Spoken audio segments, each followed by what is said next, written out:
जानकीकान्तस्मरणं जय जय राम राम। अथ द्वात्रिंशः सर्गः। ततः शाखान्तरे लीनं दृष्ट्वा चलितमानसा वेष्टितार्जुनवस्त्रं तं विद्युत्सङ्घातपिङ्गळं। श्रीहरये नमः। ततः शाखान्तरे लीनं दृष्ट्वा चलितमानसा वेष्टितार्जुनवस्त्रं तं विद्युत्सङ्घातपिङ्गळं।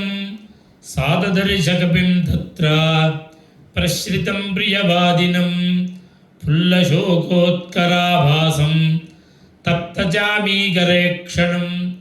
मैथिली चिन्तयामास विस्मयं परमं गता। अहो भीममिदं रूपं वानरस्य दुरासदं।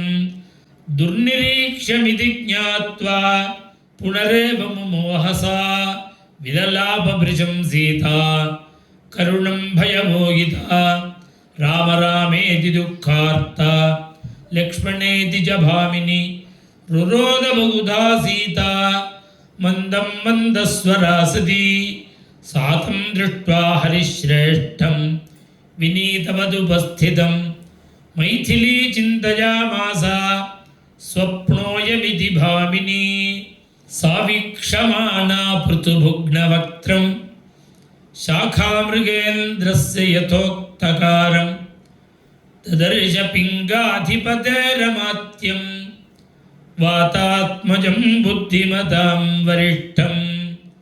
सा तं समीक्ष्यैव भृशं विसंज्ञा गतानुकल्पेव बभूव सीता।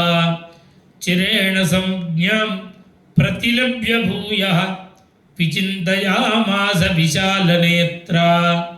स्वप्ने मयायं विकृतोऽद्य दृष्टः शाखामृगः शास्त्रगणैर्निषिद्धः। स्वस्त्यस्तु रामाय सलक्ष्मणाय तथा पितुर्मे जनकस्य राज्ञः।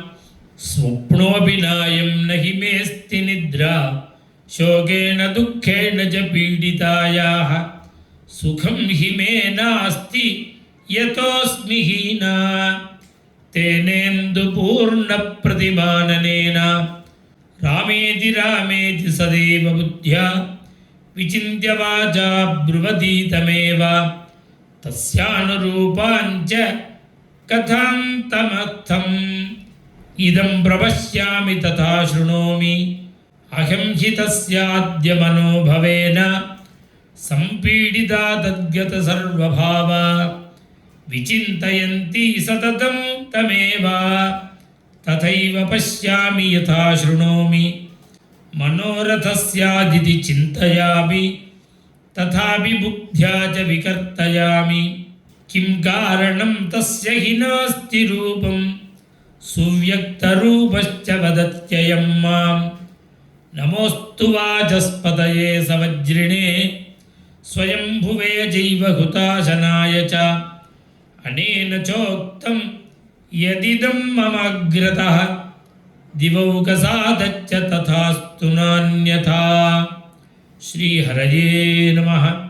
नमोऽस्तु वाचस्पतये सवज्रिणे स्वयंभुवे जैव हुताशनाय च।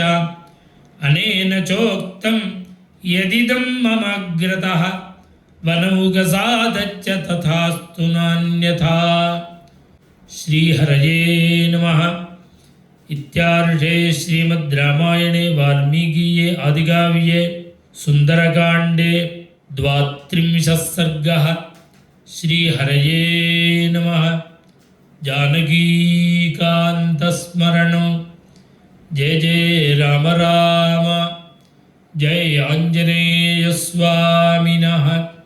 जय।